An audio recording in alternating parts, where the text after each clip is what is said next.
Say hi to everybody. I'm Emily. I'm with CORA. I've been a DPT for about 6 years now, and welcome to our home.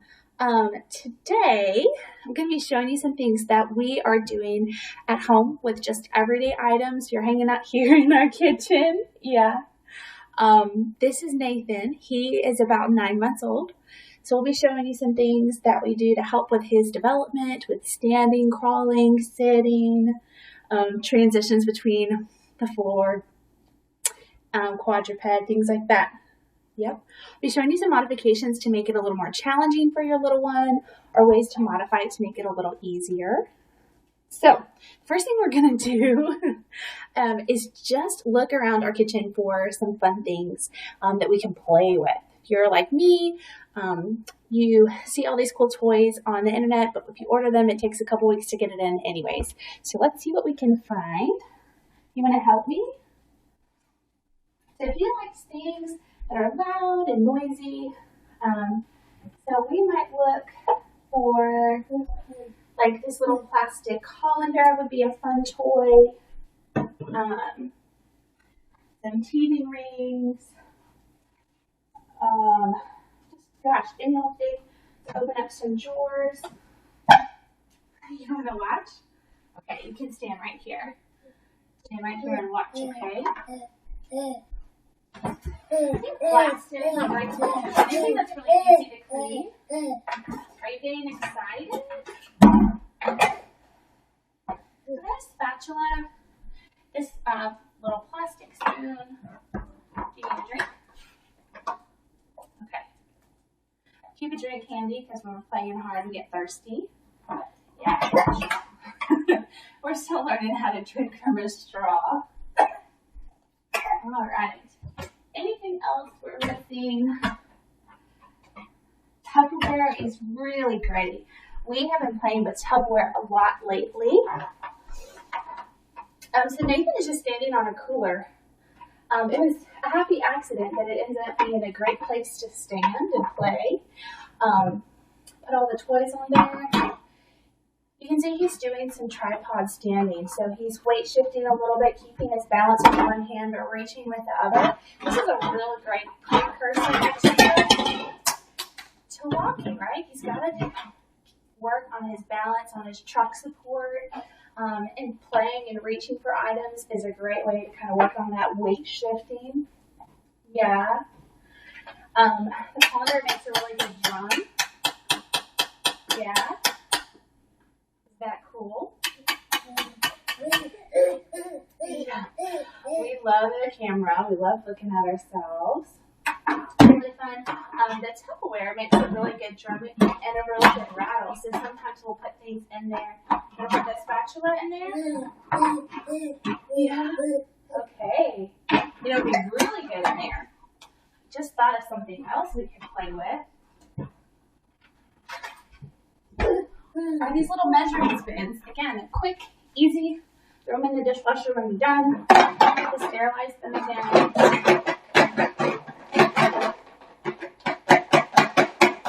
Also working on standing, but also working on some of that fine motor.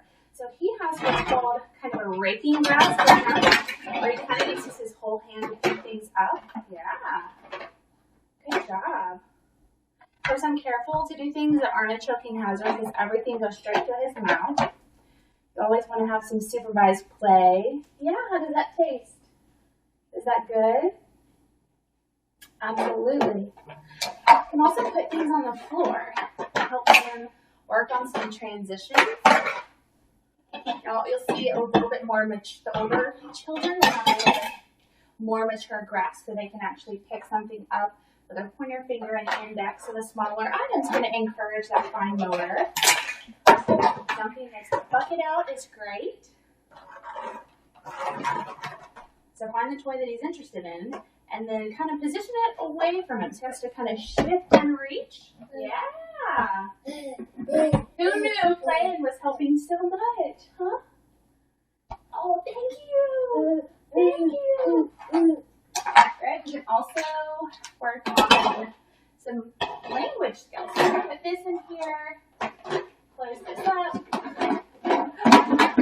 That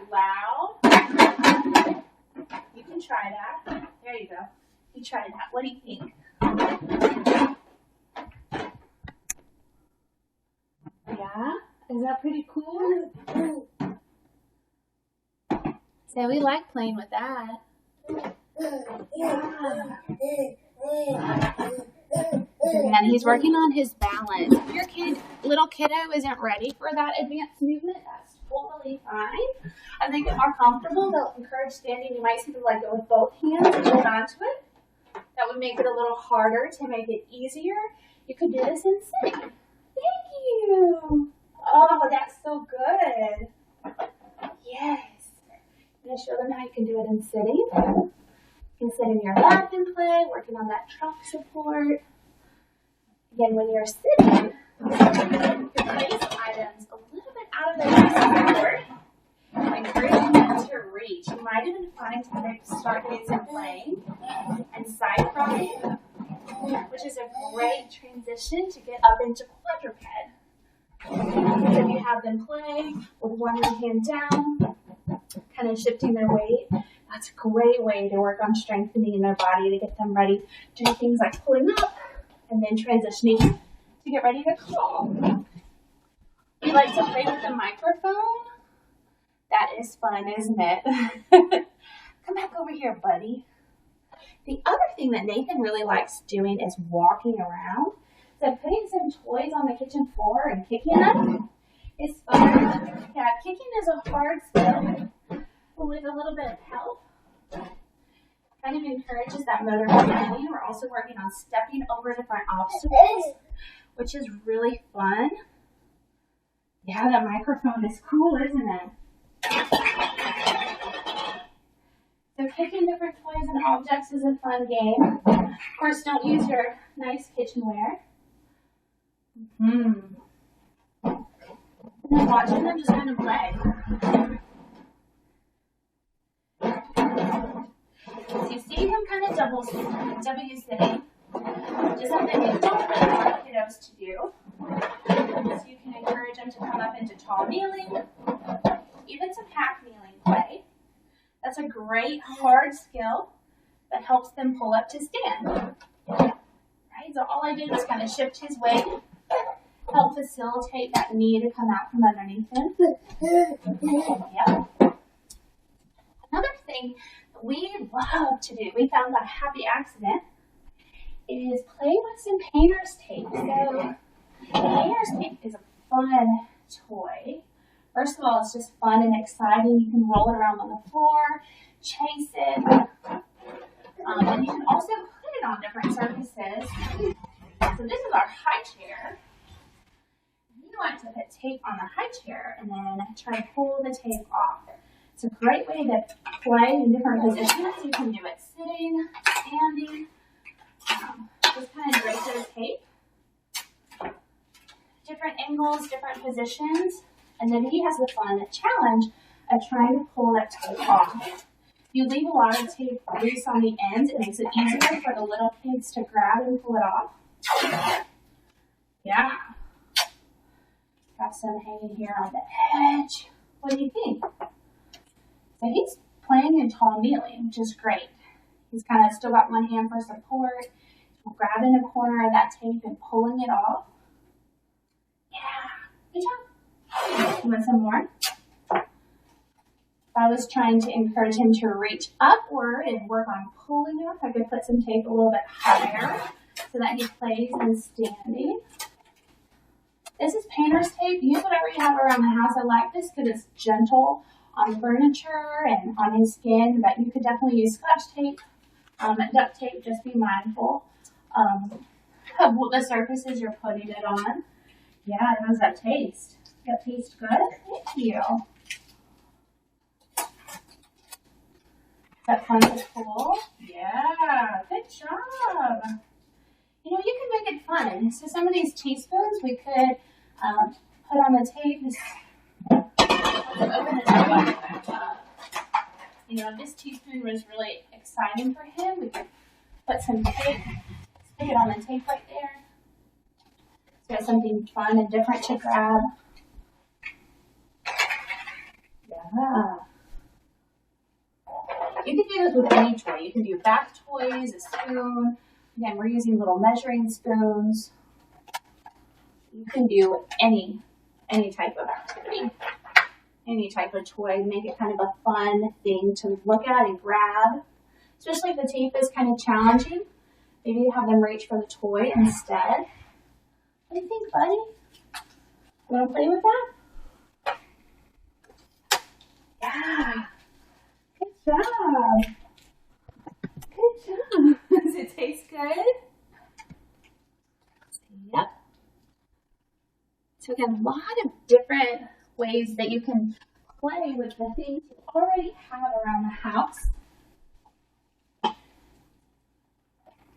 Does it taste good?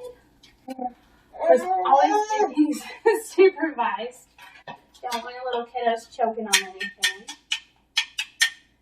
Encouraging to play with the drums. So I'm guiding his hand movement, kind of doing some reciprocal play. We can hold something in the left hand and the right and do some drums. A little hard for him to pull off by himself, but with some help. Older kids, yeah, might have some fun with that activity. Is that cool? What do you think?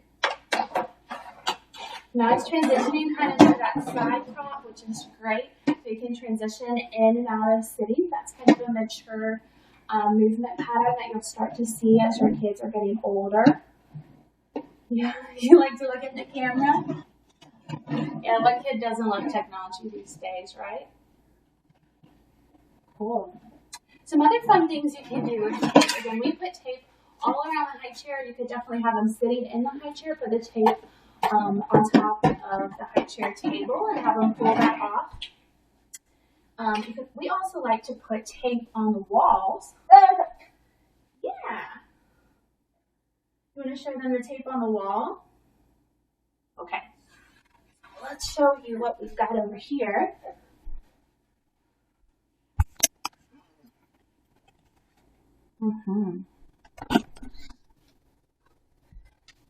So what we've got are just some random items taped on the wall. Again, with that same painter's tape. I'm going to set him in my lap.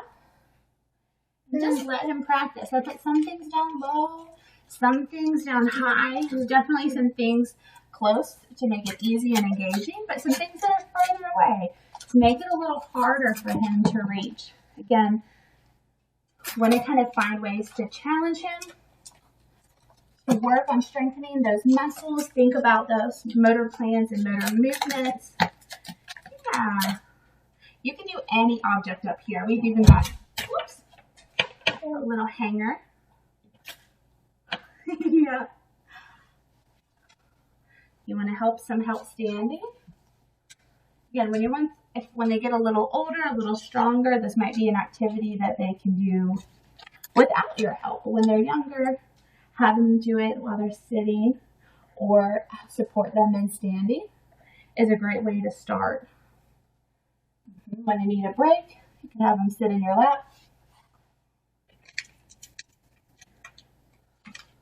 You can even put some of the items on the floor.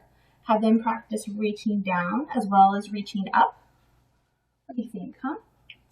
Which toy do you want first? Yeah. Is that the toy you want? Not so sure. That's right. Good job. Good job.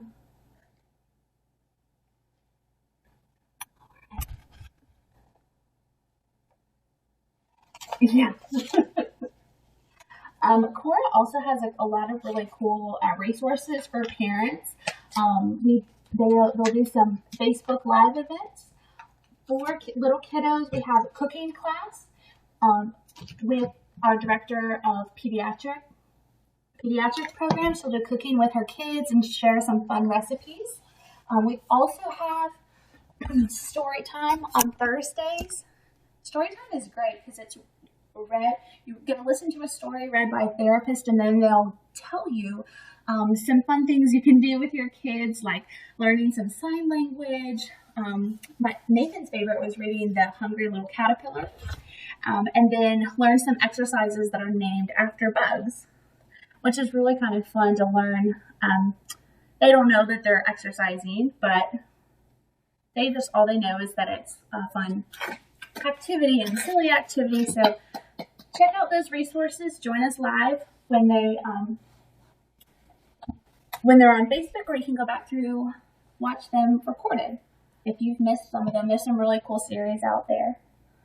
Yep.